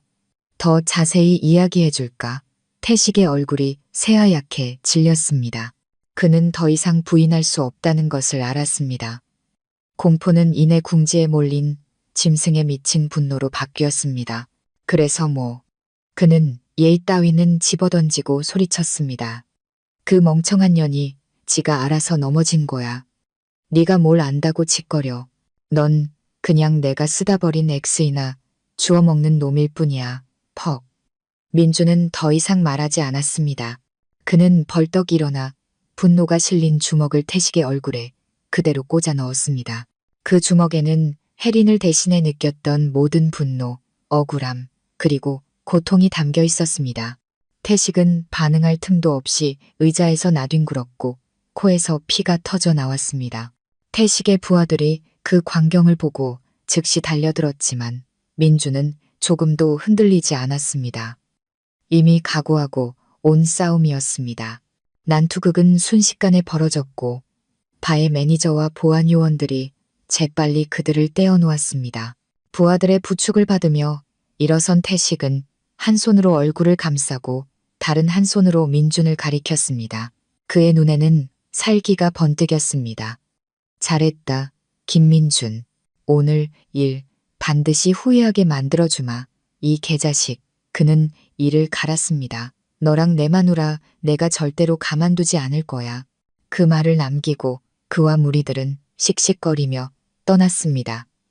민주는 그 자리에 서 있었습니다. 주먹은 여전히 옥신거렸습니다.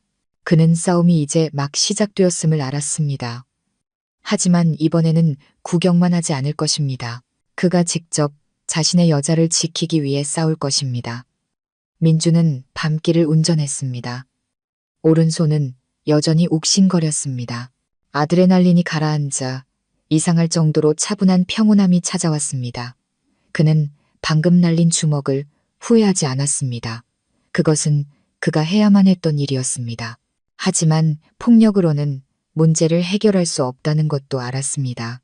태식은 교활한 놈입니다. 그는 이 일을 그냥 넘어가지 않을 것이고 그의 복수 대상은 분명 혜린이 될 것입니다. 그녀를 만나러 가야 했습니다. 당장 그는 혜린의 원룸으로 차를 몰았습니다. 밤 11시가 다 된 시간이었습니다. 그녀의 방문 앞에서 그는 잠시 망설이다가 손을 들어 문을 두드렸습니다. 방 안에서 혜린은 침대에 무릎을 끌어안고 앉아 있었습니다. 속이 타들어가는 것 같았습니다. 오후에 태식을 만난 후 그녀는 모든 기력을 소진했습니다. 절망에 빠져 어떻게 해야 할지, 누구에게 털어놓아야 할지 몰랐습니다. 갑작스러운 노크 소리에 그녀는 화들짝 놀랐습니다. 누구세요? 그녀는 두려움 섞인 목소리로 물었습니다. 나야, 민준이. 혜리는 깜짝 놀랐습니다. 민준이었습니다. 이 시간에 무슨 일로 여기에? 그녀는 몇 초간 망설이다가 문을 열었습니다. 복도의 희미한 등불 아래선 민준은 지쳐 보였고 입술은 살짝 부어 있었으며 오른손 주먹에는 피가 맺힌 극긴 상처가 있었습니다. 오빠. 혜리는 무언가 물으려 했지만 목이 메어 말이 나오지 않았습니다. 잠깐 들어가도 될까? 민준이 물었습니다. 그의 목소리는 놀랍도록 부드러웠습니다. 혜리는 말없이 고개를 끄덕이며 그가 들어올 수 있도록 몸을 비켜주었습니다. 문을 닫자 방 안의 공기는 더욱 무겁게 느껴졌습니다. 강태식, 만나고 왔어. 민주는 돌려 말하지 않았습니다. 그는 상처 입은 손을 들어 보였습니다. 혜리는 그의 상처와 얼굴을 번갈아 보며 혼란스러운 눈빛을 보냈습니다. 오빠, 그 사람이랑 싸웠어. 참을 수가 없었어. 민주는 죄책감 가득한 목소리로 말했습니다. 그는 그녀에게 더 가까이 다가갔습니다. 나 전부 다 알게 됐어. 뭘 안다는 거야? 혜리는 한 걸음 뒤로 물러섰습니다. 심장이 거세게 뛰었습니다. 전부 다 강태식한테 들은 게 아니야. 민주는 그녀의 눈을 깊이 들여다보았습니다. 어머님을 뵙고 왔어. 어머님께서 전부 다 말씀해 주셨어. 아버님 돌아가신 일, 네가 계단에서 굴렀던 일, 그리고 태식이네 집안이 돈으로 입을 막았던 일까지. 미안해. 미안해라는 두 단어는 진심이 담겨 무겁게 울렸습니다. 모든 게 다 미안해. 내가 끔찍한 남편이었던 거, 내 편협함과 이기심이 너를 더 고통스럽게 만들었던 거. 마땅히 내 곁에서 너를 지켜줘야 했는데 오히려 나는 너를 밀어냈어. 미안하다, 혜린아. 민준의 말 한마디 한마디는 혜린이 애써 세웠던 차가운 얼음벽을 녹이는 따뜻한 물줄기 같았습니다. 그녀는 이 이해의 말을 너무나 오랫동안 기다려왔습니다. 결코 듣지 못할 것이라 생각했습니다. 방어벽이 무너지자 그녀는 울음을 터뜨렸습니다. 오랫동안 억눌러왔던 흐느낌이었습니다. 민주는 다가가 그녀를 부드럽게 품에 안았습니다. 이 포옹에는 욕망이 없었습니다. 오직 위로와 위안, 그리고 말없는 약속만이 담겨 있었습니다. 그는 그녀가 자신의 품에서 실컷 울도록 내버려두며 그녀의 머리를 부드럽게 쓰다듬었습니다. 그만 울어. 다 괜찮아. 모든 건 다 지나갔어. 그가 속삭였습니다. 이제부터는 더 이상 혼자 감당하지 않아도 돼. 혜리는 눈물로 젖은 얼굴을 들어 그를 보았습니다. 하지만 태식이는 그 사람은 가만히 있지 않을 거야. 복수할 거라고. 민주는 그녀를 단호한 눈빛으로 바라보았습니다. 알아. 하지만 이번에는 우리가 함께 맞서는 거야. 다시는 그놈이 널 해치게 두지 않을 거야. 그 순간 작은 원룸의 노란 불빛 아래 연약하지만 견고한 유대감이 그들 사이에 형성되었습니다. 깨어진 결혼의 회복이 아니라 새로운 동맹의 시작이었습니다. 진실과 이해, 그리고 공동의 적에 맞서 싸우겠다는 결심 위에 세워진 동맹. 흠씬 두들겨 맞고 적 앞에서 과거가 폭로된 태식은 분노로 이성을 잃을 지경이었습니다. 그는 민준에게 폭력으로는 이길 수 없다는 것을 알았습니다. 민준은 힘없는 새님이 아니었고 더 중요한 것은 또 다른 폭행 사건을 일으키는 것은 자신에게 불리할 뿐이었습니다. 태식은 교활한 자였습니다. 그는 훨씬 더 교묘하고 잔인한 방법으로 복수하기로 결심했습니다. 그는 민준과 혜린이 가장 소중하게 여기는 것, 바로 그들의 커리어와 평온한 일상을 공격할 것이었습니다. 며칠 후 민주는 갑자기 부장님 호출을 받았습니다. 평소 그를 매우 아끼고 신뢰하던 부장님은 오늘따라 실망과 의심이 섞인 낯선 눈빛으로 그를 바라보고 있었습니다. 김 차장, 최근에 밖에서 무슨 문제라도 있었나? 그가 단도직입적으로 물었습니다. 민주는 불길한 예감에 굳었습니다. 아닙니다. 무슨 일이십니까, 부장님? 부장님은 이메일을 출력한 서류 뭉치를 그에게 내밀었습니다. 오늘 아침에 익명의 투서가 들어왔어. 직접 한번 보게. 민주는 약간 떨리는 손으로 서류를 집어들었습니다. 투서는 교묘하게 진실과 거짓을 섞어 쓰여 있었습니다. 그가 조폭과 연루되어 있으며 개인적인 갈등을 해결하기 위해 폭력을 사용했다고 고발하는 내용이었습니다. 더 나쁜 것은 혜린의 과거를 넌지시 언급하며 그의 아내가 과거가 복잡하고 단정치 못한 여자이며 민준의 모든 문제가 아내로부터 비롯되었다고 암시하는 내용까지 담겨 있었습니다. 이게 어떻게 된 일인가? 부장님이 엄격한 목소리로 물었습니다. 알다시피 우리 회사는 직원의 이미지와 도덕성을 매우 중요하게 생각하네. 특히 관리자급은 더더욱 명확한 해명이 필요해. 민주는 즉시 알아차렸습니다. 이것은 태식의 복수였습니다. 그는 민준에게 모욕감을 주는 것뿐만 아니라 그의 커리어까지 망가뜨리려 하고 있었습니다. 부장님, 이것은 전부 모함입니다. 개인적인 다툼이 있었던 것은 사실이지만 그것은 민주는 망설였습니다. 혜린의 모든 이야기를 여기서 털어놓을 수는 없었습니다. 그자가 제 아내의 명예를 훼손했기 때문입니다. 그 외의 다른 이야기들은 저를 해치기 위한 완벽한 거짓말입니다. 민준이 애써 해명했지만 부장님의 눈에는 여전히 의심이 가득했습니다. 일단은 돌아가서 일하게. 하지만 다음 프로젝트는 다른 사람에게 맡기겠네. 김 차장은 개인적인 문제를 깨끗이 해결할 시간이 필요해 보여. 민주는 부장실을 나오며 마음이 무겁게 가라앉았습니다. 태식의 공격은 효과가 있었습니다. 그는 의심의 씨앗을 뿌렸고 회사 내에서 민준의 입지를 흔들어 놓았습니다. 동시에 혜린 역시 정신적인 공포 속에서 살기 시작했습니다. 태식은 직접 나타나지 않았지만 그의 존재는 어디에나 있었습니다.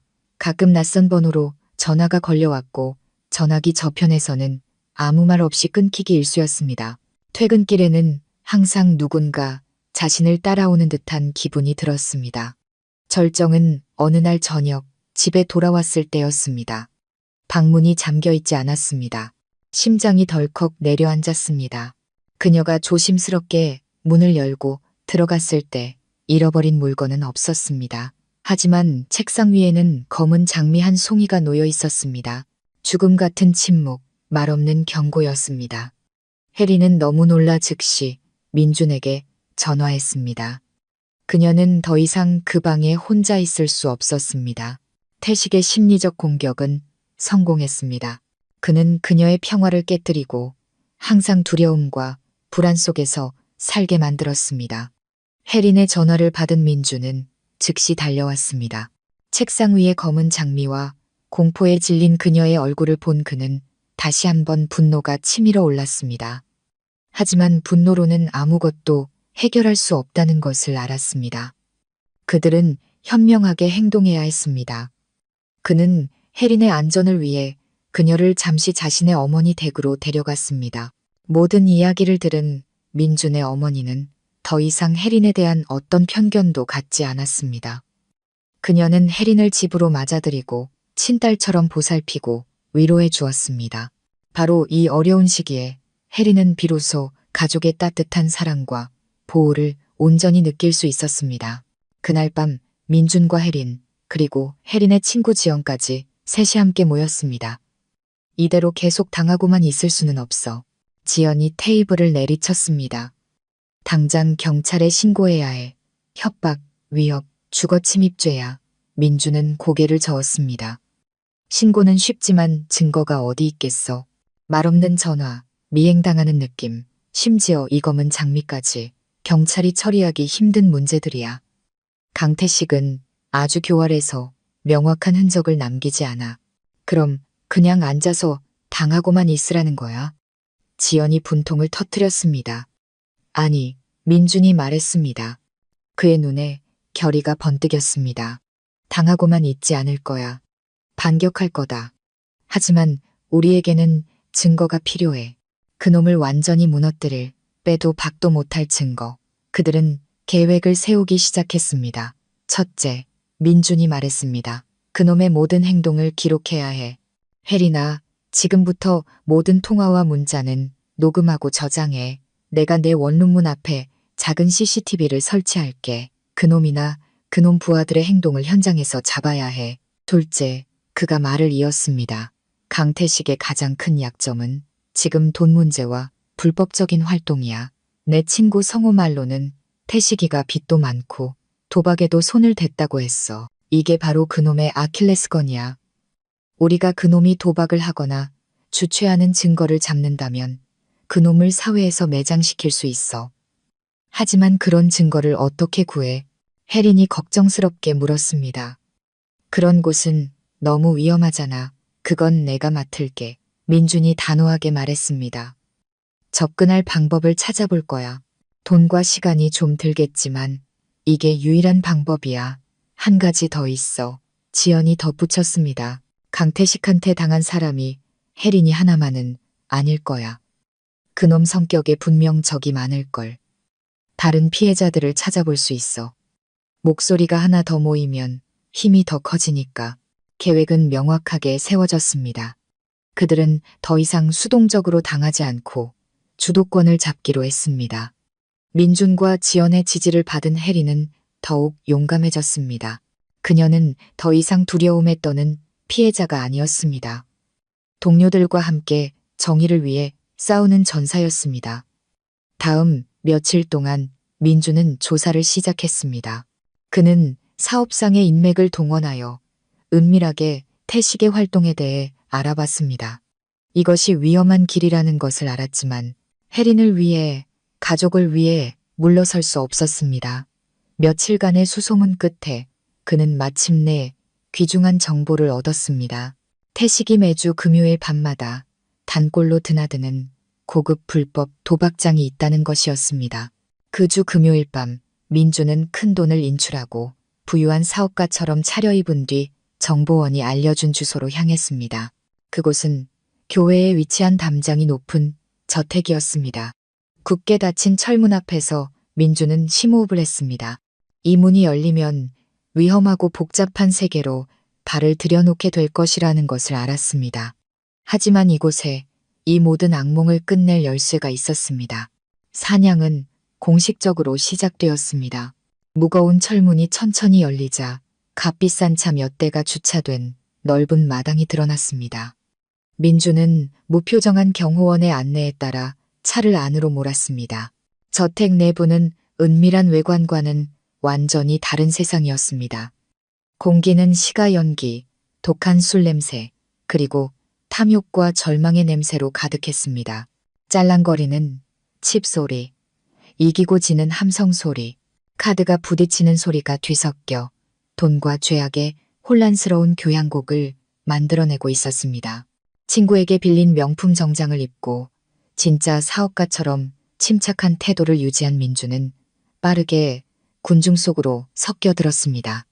그는 큰돈을 칩으로 바꿨습니다. 도박을 하기 위해서가 아니라 위장을 위해서였습니다.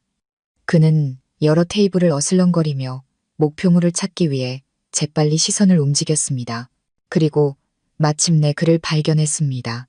태식은 VIP 고객들을 위한 테이블에 앉아 있었습니다.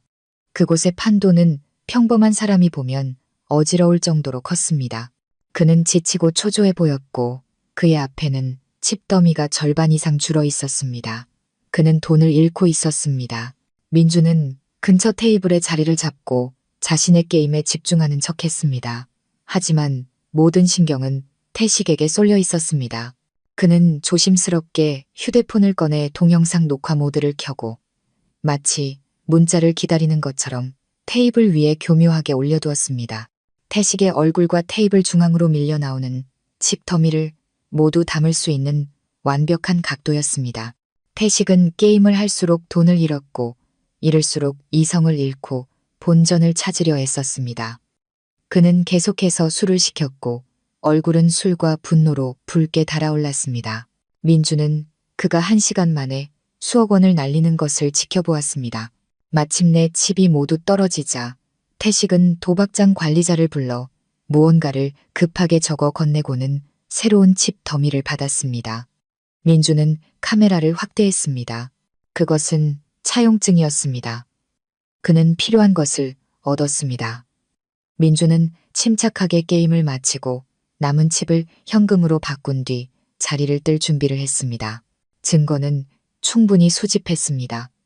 임무는 완수되었고 최대한 빨리 이곳을 빠져나가야 했습니다. 하지만 그가 몸을 돌리는 순간 또다시 큰돈을 잃은 태식이 화를 내며 테이블을 내리치고는 화풀이 대상을 찾듯 주위를 둘러보았습니다. 갑자기 그의 시선과 민준의 시선이 마주쳤습니다. 아주 짧은 순간이었지만 민준의 심장이 멎게 하기에는 충분한 시간이었습니다. 태식은 의심 가득한 표정으로 눈을 가늘게 떴습니다. 그가 자신을 알아봤을까? 단 1초도 지체할 수 없었습니다. 민준은 얼굴을 돌려 군중 속으로 섞여들며 재빨리 출구로 향했습니다. 그는 감히 뒤를 돌아보지 못했습니다. 등 뒤에 날카로운 시선이 꽂히는 것이 느껴졌습니다. 그는 저택을 빠져나와 차에 올라타 질주했습니다. 심장은 여전히 미친 듯이 뛰고 있었습니다. 오늘 밤 그는 위험을 감수했고 성공했습니다. 하지만 동시에 자신이 적의 표적이 되었을 수도 있다는 것을 알았습니다. 민준이 위험한 곳에 몸을 던지는 동안 지연 역시 다른 전선에서 자신의 역할을 수행하고 있었습니다. 그녀는 태식의 피해자가 혜린 한 명뿐일 리가 없다고 믿었습니다. 그의 본성을 생각하면 고통받은 다른 여자들이 분명 더 있을 것이었습니다. 지연은 몇 시간 동안 SNS를 뒤지며 태식의 친구 목록, 팔로워, 그리고 옛날 사진들을 샅샅이 훑었습니다. 그녀는 마치 탐정처럼 규칙성과 이상한 점들을 찾아냈습니다. 그녀는 태식이 2년 주기로 보통 약간의 인지도가 있는 예쁜 여자들과 공개 연애를 한다는 것을 발견했습니다. 하지만 그 연애는 모두 짧게 끝났고 그 후에는 이상하게도 그 여자들의 커리어가 주춤하거나 쇠퇴하는 경향이 있었습니다. 지연의 시선은 한 이름에 꽂혔습니다. 한채원, 몇 년 전 꽤 유명했던 피팅 모델 겸 프리랜서 배우였습니다. 그녀는 태식과 채원이 약혼했다는 기사를 어렴풋이 기억했습니다. 하지만 불과 몇 달 후 결혼식은 아무런 설명 없이 취소되었습니다. 그 이후로 채원은 연예계에서 거의 자취를 감췄습니다. 지연은 채원의 개인 SNS를 찾아냈습니다. 더 이상 화려한 사진은 없었고 우울한 글귀와 피곤해 보이는 일상 사진들만이 남아 있었습니다. 지연은 연락을 취하기로 결심했습니다. 그녀는 채원에게 메시지를 보내 자신을 태식의 또 다른 피해자의 친구라고 소개했습니다.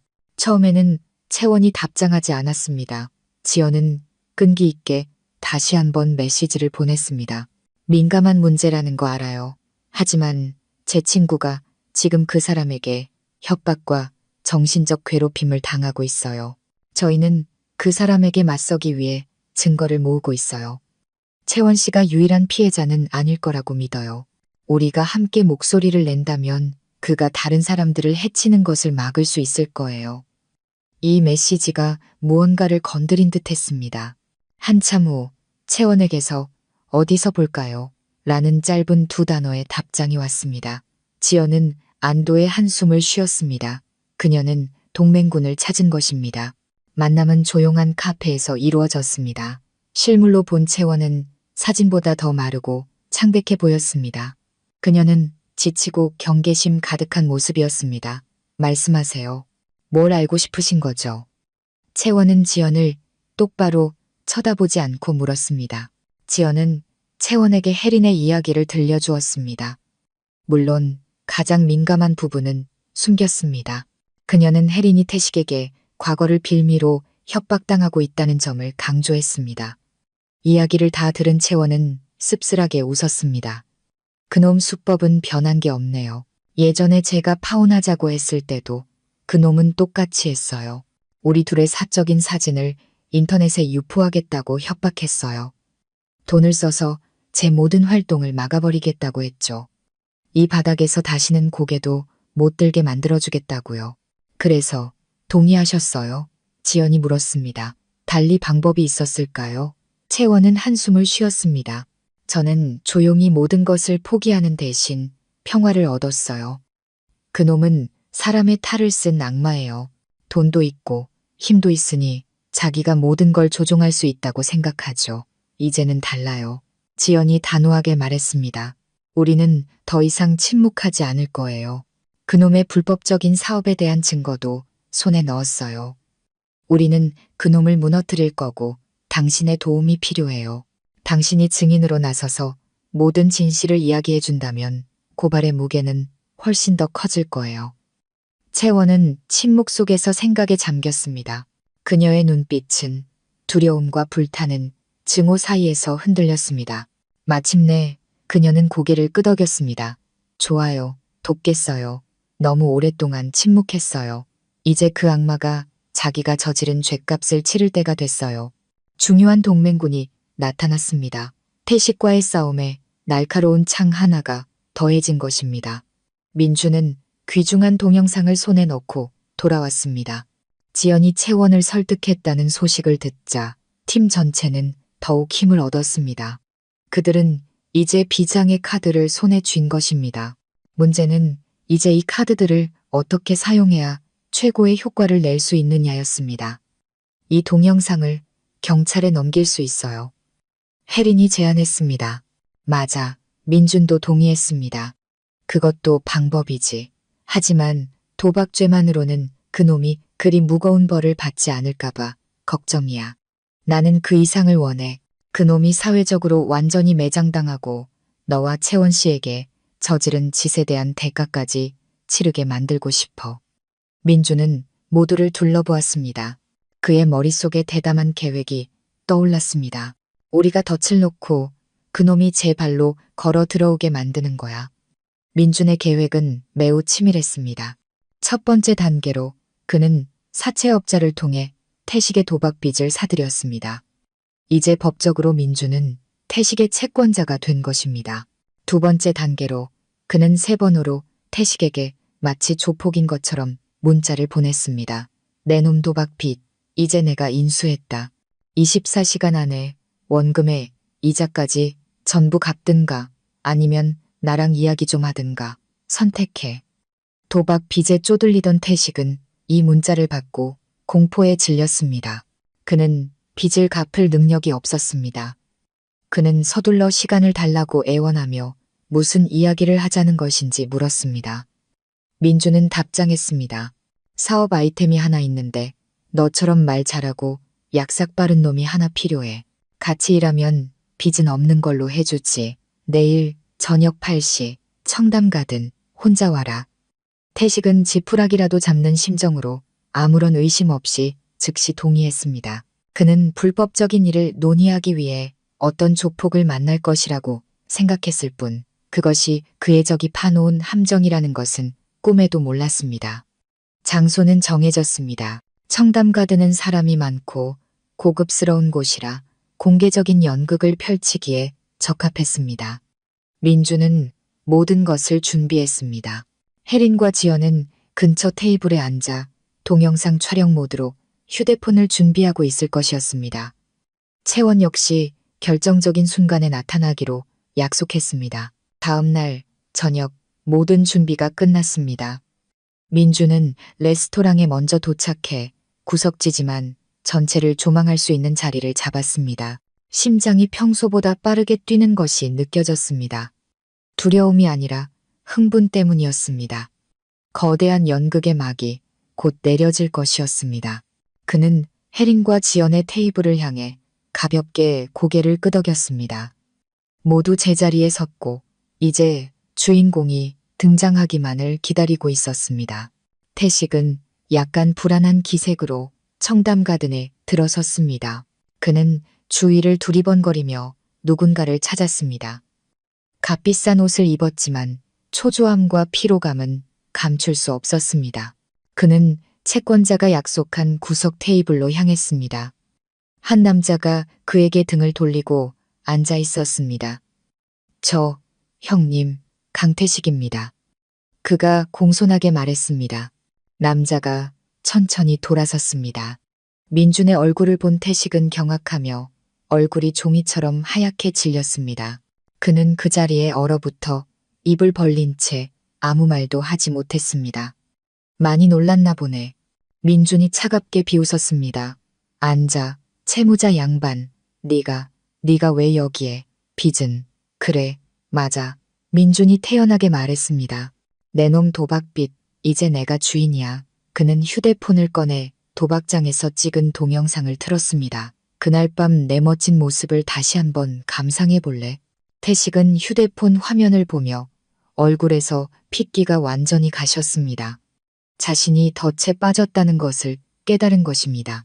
그는 애써 평정을 되찾고 협박조로 목소리를 바꿨습니다. 이까짓 걸로 뭘 어쩌겠다는 거야. 내가 무서워할 것 같아? 바로 그때 옆에서 한 여자의 목소리가 들려왔습니다. 무섭지 않으세요? 강태식 씨. 태식이 화들짝 놀라 돌아보았습니다. 채원이 분노와 경멸이 가득한 눈빛으로 그를 쳐다보며 서 있었습니다. 그녀의 등장은 태식의 마지막 남은 평정심마저 깨뜨리는 강력한 일격이었습니다. 네가 왜 여기에 있어? 물어보러 왔어요. 저를 협박해서 파혼시키고 제 커리어를 망가뜨렸던 일은 벌써 잊으셨나요? 채원은 주위 테이블의 시선을 끌어모으며 큰 소리로 말했습니다. 궁지에 몰린 태식은 이성을 잃었습니다. 그는 벌떡 일어나 민준과 채원을 손가락질했습니다. 내 놈들이 짜고 나를 해치려는 거냐. 너희들이 뭔데 감히 나한테 덤벼. 내가 가만두지 않을 거야. 그는 상처 입은 짐승처럼 소리쳤고 입에서는 협박과 욕설이 쉴 새 없이 터져나왔습니다. 그의 모든 광적인 행동은 혜린과 지연의 카메라에 하나도 빠짐없이 담기고 있었습니다. 그리고 결정적인 순간이 왔습니다. 혜린이 자리에서 천천히 일어나 태식을 향해 차분하게 걸어갔습니다. 그녀는 더 이상 과거의 두려움 많고 약한 소녀가 아니었습니다. 그녀는 그의 눈을 똑바로 쳐다보았습니다. 그 눈에는 두려움이 아닌 연민만이 담겨 있었습니다. 태식 씨. 그녀는 분명하고 단호한 목소리로 말했습니다. 이제 그만 끝내요. 혜린의 등장은 넘치는 잔에 마지막 물방울이었습니다. 태식은 그녀를 보고 채원을 보고 민준을 보고 레스토랑 안 사람들의 호기심 어린 시선을 보고 자신을 향해 있는 휴대폰들을 보았습니다. 그는 자신이 졌다는 것을 깨달았습니다. 치욕스럽고 완벽하게 그의 연극은 정말로 막을 내린 것입니다. 바로 그때 사복을 입은 경찰 몇 명이 레스토랑으로 들어와 그들의 테이블로 향했습니다. 한 경찰이 체포 영장을 내밀었습니다. 강태식 씨 협박, 명예훼손 및 불법 도박 행위에 대한 증거가 첨부된 고소장이 접수되었습니다. 서로 동행해 주시죠. 태식은 저항할 힘도 없이 그 자리에 얼어붙었습니다. 그는 레스토랑의 모든 사람이 지켜보는 가운데 수갑이 채워져 끌려나갔습니다. 재벌 2세라는 화려한 껍데기는 벗겨지고 초라한 범죄자만이 남았습니다. 민주는 혜린 곁으로 다가가 그녀의 손을 부드럽게 잡았습니다. 싸움은 끝났습니다. 정의는 늦었지만 마침내 찾아왔습니다. 청담 가든 사건은 빠르게 작은 파문을 일으켰습니다. 몇몇 인터넷 신문은 자극적인 헤드라인으로 사건을 보도했습니다. PH그룹 재벌 3세 도박 및 다수 혐의로 긴급 체포. 이니셜로 보도되었지만 재계 사람들은 누구나 그가 강태식이라는 것을 알았습니다. PH그룹의 주가는 즉시 폭락했습니다. 태식의 가족이 수년간 쌓아 올린 명성에는 지우기 힘든 오점이 남았습니다. 그것은 태식이 치러야 할 대가의 일부였습니다. 며칠 후 민주는 다시 부장님 호출을 받았습니다. 이번에는 의심의 눈초리가 아닌 따뜻한 격려의 손길이 그의 어깨에 닿았습니다. 기사 봤네. 김 차장을 의심했던 거 미안하게 생각하네. 부장님이 진심 어린 목소리로 말했습니다. 가족과 정의를 지키기 위해 용기를 낸 모습 아주 훌륭했어. 우리 회사는 김 차장 같은 직원이 있다는 게 자랑스럽네. 민준이 잠시 보류되었던 큰 프로젝트는 다시 그에게 맡겨졌습니다. 회사에서의 모든 것이 정상으로 돌아왔고 오히려 그의 신망은 더욱 높아졌습니다. 그의 커리어에 닥쳤던 폭풍은 지나갔습니다. 혜리는 여전히 민준의 어머니 댁에 머물고 있었습니다. 태식이 체포된 후 그녀는 큰 안도감을 느꼈지만 그와 동시에 낯선 공허함이 밀려왔습니다. 싸움은 끝났고 적은 무너졌습니다.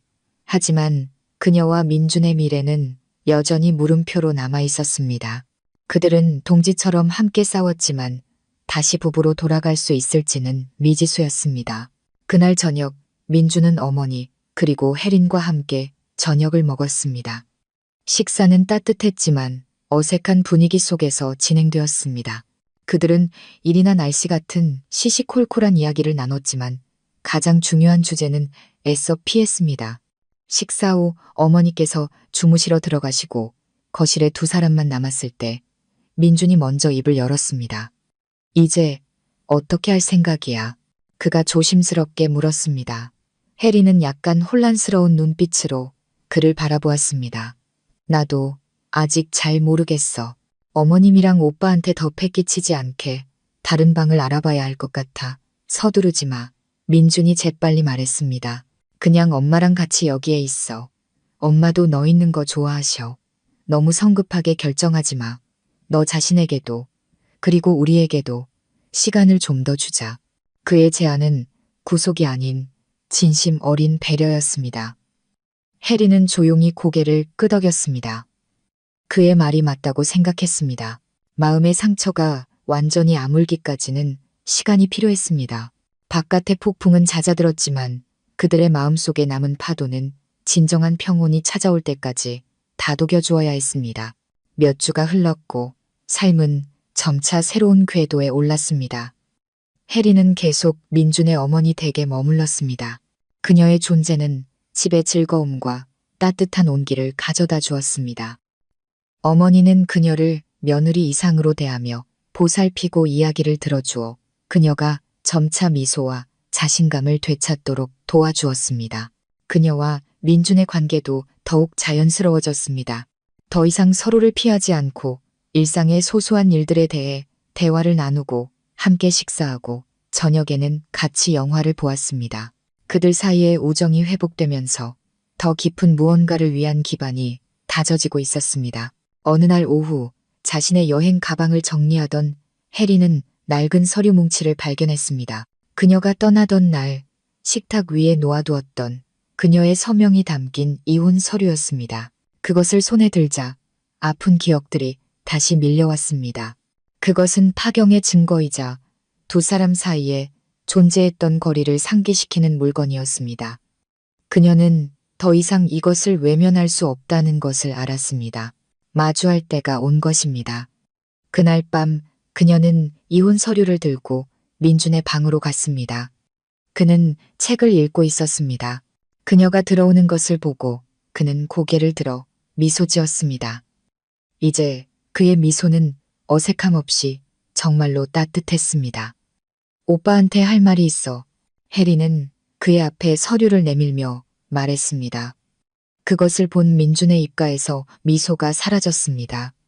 그는 침묵 속에서 그녀에게서 서류를 건네받았습니다. 이거 어떻게 할 거야? 혜린이 떨리는 목소리로 물었습니다. 그녀는 존중의 의미로 마지막 결정을 그에게 맡기고 있었습니다. 민준은 이혼 서류를, 혜린의 서명을, 그리고 그녀를 번갈아 보았습니다. 그의 깊은 눈에는 후회와 무한한 사랑이 담겨 있었습니다. 이 서류에 서명하고 싶어 했던 남자는 이제 죽었어. 혜린아, 민준이 말했습니다. 그의 목소리는 낮게 가라앉아 있었습니다. 그놈은 멍청하고 이기적이고 속이 좁았지.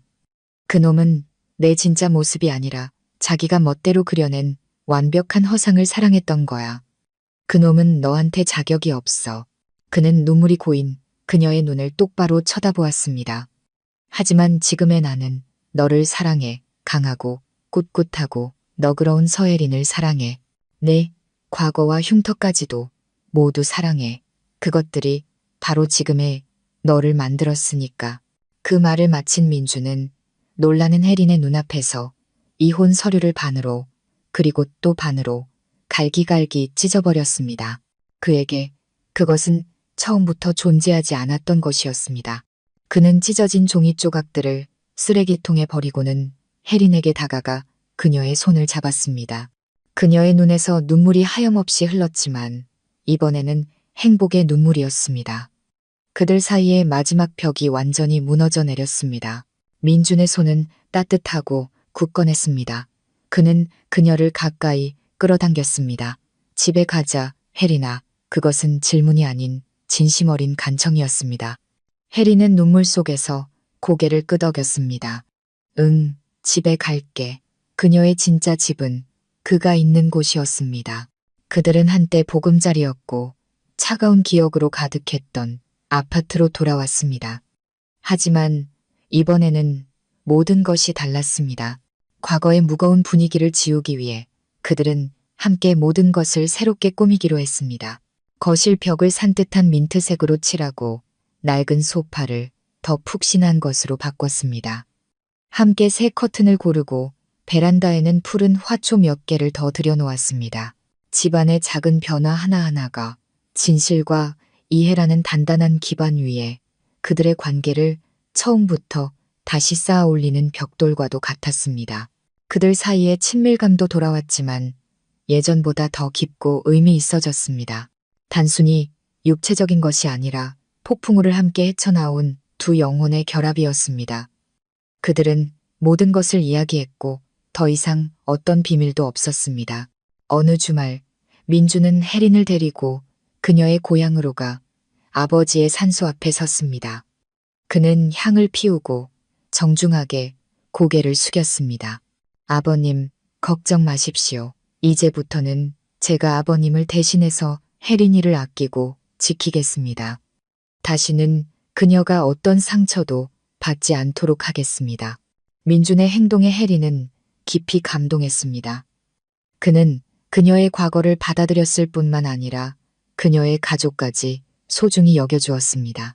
그날 밤 아늑한 침실에서 서로를 껴안고 있을 때 민준의 손이 부드럽게 혜린의 배를 쓰다듬다가 옅어진 흉터 위에서 멈췄습니다. 예전에 그것은 모든 고통의 시작이었고 그의 눈에는 거짓의 상징이었습니다. 하지만 이제 그는 몸을 숙여 그 위에 부드럽게 입을 맞췄습니다. 혜린은 움찔했습니다. 그가 고개를 들어 그녀를 보았습니다. 그의 눈에는 사랑이 가득했습니다. 이건 전사의 흉터야. 그가 속삭였습니다. 이것도 너의 일부야. 네가 얼마나 강한 사람이었는지 증명하는 거고 나는 너의 모든 것을 사랑해. 그 입맞춤과 그 말은 혜린의 마음속 가장 깊은 상처를 완전히 치유해 주었습니다. 몸의 흉터는 그대로였지만 마음의 흉터는 완전히 사라졌습니다. 그녀는 그를 힘껏 껴안으며 온전한 평화를 느꼈습니다.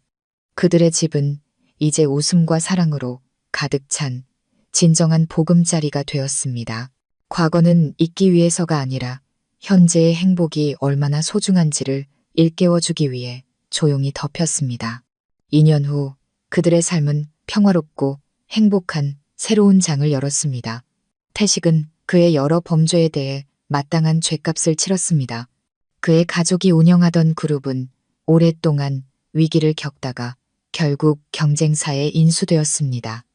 오만과 악행의 대가는 결코 가볍지 않았습니다. 채원은 지연의 도움으로 작은 디자이너 브랜드를 열어 성공적으로 운영하고 있었습니다. 그녀는 좌절을 딛고 자기 자신을 되찾았습니다. 그해 여름 민준과 혜리는 3년 전 민준의 의심이 싹텄던 바로 그곳 부산으로 다시 돌아가기로 했습니다. 하지만 이번에는 출장이 아니라 기념을 위한 진정한 휴가였습니다. 그들은 이른 아침 해운대 해변을 거닐었습니다. 수평선 너머로 동이 트며 하늘과 바다를 붉게 물들이고 있었습니다. 공기는 상쾌하고 시원했습니다. 기억나, 오빠. 혜린이 민준의 어깨에 머리를 기대며 물었습니다.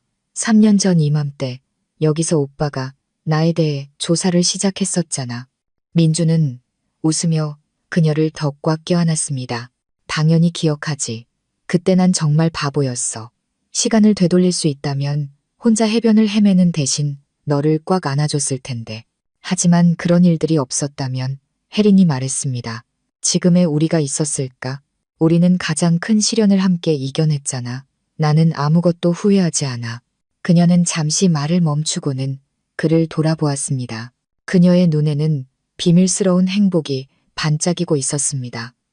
오빠, 나 오빠한테 할 비밀 이야기가 하나 있어. 민준의 심장이 갑자기 빠르게 뛰었습니다. 또 비밀이었습니다. 하지만 이번에는 다를 것이라는 것을 알았습니다. 무슨 비밀인데? 그가 장난스럽게 심각한 척 물었습니다. 해리는 미소 지으며 그의 손을 자신의 배 위로 가져갔습니다. 여기에 작은 생명이 매일 자라고 있어. 우리 아기야, 오빠. 민주는 몇 초간 멍하니 서 있었습니다. 이내 주체할 수 없는 기쁨이 터져나왔습니다. 그는 아무 말도 하지 못하고 그저 혜린을 힘껏 껴안았습니다. 그는 모래사장에 무릎을 꿇고 마치 그 안의 기적 소리를 들으려는 듯 그녀의 배에 귀를 기울였습니다. 그의 눈에서 눈물이 흘렀지만 그것은 완전한 행복의 눈물이었습니다. 고마워. 그는 그녀를 올려다보며 목이 맨 소리로 말했습니다. 나에게 다시 한번 기회를 줘서, 나에게 온전한 가족을 만들어줘서 정말 고마워. 태양은 완전히 떠올라 눈부시고 따뜻한 빛을 쏟아내고 있었습니다. 황금빛 햇살이 모래사장 위로, 바다 위로, 그리고 서로를 껴안고 있는 두 사람 위로 길게 뻗어나갔습니다. 흉터와 고통으로 얼룩졌던 과거는 긴 밤의 어둠 속에 남겨졌습니다. 이제 그들의 눈앞에는 웃음과 사랑으로 가득할 미래를 약속하는 찬란한 새벽이 펼쳐져 있었습니다.